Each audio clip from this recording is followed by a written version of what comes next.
সময় তারা সকলেই উপস্থিত ছিল। তো এই বিষয় 5ই আগস্ট পরবর্তী বাংলায় আমরা শুনেছি বৈষম্যহীন বাংলায় মানুষ নিরাপত্তায় থাকবে, শান্তিতে থাকবে। কিন্তু আমরা কোথায় শান্তি, কোথায় নিরাপত্তা?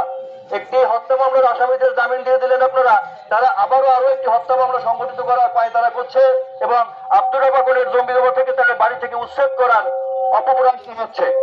এই অবস্থায় প্রিয় সাংবাদিক ভাইয়েরা, আপনাদের মাধ্যমে আমি প্রশাসনকে জানাতে চাই, এই আসামিদের এবং তাদের দোষরদের, তাদের পরামর্শদাতাদের গ্রেফতার করতে হবে এবং এই আসামিদের মামলার চার্জশিট প্রদান করতে হবে।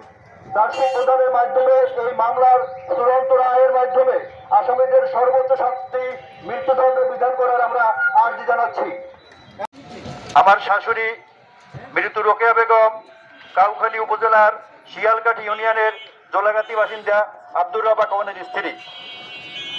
আমার শ্বশুরের সাথে পার্শ্ববর্তী হাবিবুর রহমানের সাথে এবং তার ছেলেদের সাথে একটি জমি জমা নিয়ে দীর্ঘদিন একটি ঝামেলা ছিল। তারা অবৈধভাবে আমার শ্বশুরের 180% জমি দখল করে রেখেছিল। বিজ্ঞ আদালতের মাধ্যমে সেই জমির রায় আমার শ্বশুরের পক্ষে আসে এবং 2023 সালের 30 জানুয়ারি সেই জমি আদালত পরিমাপ করে এবং লাল নিশানা দিয়ে আসে। সেখানে সাংবাদিকরা উপস্থিত ছিলেন।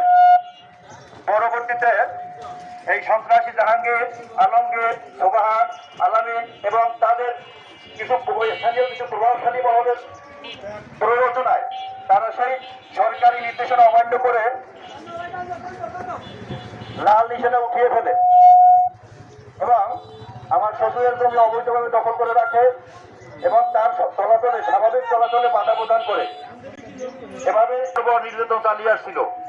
এরই ধারাবাহিকতায় 2025 সালের 5ই ফেব্রুয়ারি সন্ত্রাসী আলমগীর আমার শাশুড়ি রোকেয়া বেগমকে হত্যার উদ্দেশ্যে একবার আক্রমণ করে এবং আমি তাৎক্ষণিক বিষয়টি ওই স্থানীয় চেয়ারম্যান গাজী সিদ্দিক এবং কাউখালী থানার ওসি সুলাইমান সাহেবকে জানাই। সেক্ষেত্রে সুলাইমান সাহেব যদিও পুলিশ প্রেরণ করেছিল, কিন্তু ওই চেয়ারম্যান সিদ্দিক এ বিষয়ে কোন পদক্ষেপ গ্রহণ করে নাই। এরই ধারাবাহিকতায় 28শে মে সকালে আমার শাশুড়ি তার নিজের জমিতে চাষাবাদের উদ্দেশ্যে কথা বলতে গেলে সন্ত্রাসী জাহাঙ্গীর, আলমগীর এবং আলমগীরের স্ত্রী ও তার ভাইয়ের স্ত্রীরা চতুর্দিক থেকে আমার শাশুড়িকে ঘিরে ধরে এবং লোহার শাবল দিয়ে পিটিয়ে তার চোখ এবং মাথা ফাটিয়ে দেয় এবং সেখানে আমার শাশুড়ি তার অনেকটাই প্রায় 90% মারা যায়। এরপর আমরা সেখান থেকে সদর হাসপাতালে নিয়ে আসি। সেখান থেকে খুলনা নিয়ে গেলে কর্তব্যরত চিকিৎসক তাকে মৃত্যু ঘোষণা করে।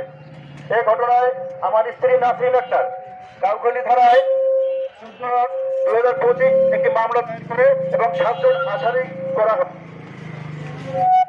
কাউখালী থানার ওসি সুলাইমান সাহেবকে আমি অত্যন্ত ধন্যবাদ জানাবো এবং এই মামলার আরো রাকিব থাকবে এই বিচার সুষ্ঠুভাবে করে তার সমাধান করা অতি দ্রুত, যাতে ভুক্তভোগী ব্যক্তিরা তাদের জমি সঠিক মতন ব্যবহার করতে পারে এবং তার আইনি ভিত্তির মাধ্যমে তাদের প্রতি দৃষ্টি আকর্ষণ করছে। চাচ্ছি যে নতুন বাংলাদেশে আমরা 5ই আগস্ট পরে নতুন বাংলাদেশে 1 বছর পরে এসেও যদি এরকম আইনি বিলম্বন হয়, তাহলে আমরা এটা কোনোভাবে ভালোভাবে দেখতেছি না। আমরা চাই যে এর সুষ্ঠু বিচার হোক এবং বিজ্ঞ যারা আছেন এবং যারা ন্যায়ের কাজ করতেছেন তাদেরকে অনুরোধ করবো এই বিষয়ে দ্রুত চার্জশিট দেওয়ার ব্যবস্থা করবেন এবং এই হত্যাকাণ্ডে দ্রুত বিচারের আয়তায় আনবেন। ধন্যবাদ। একই সাথে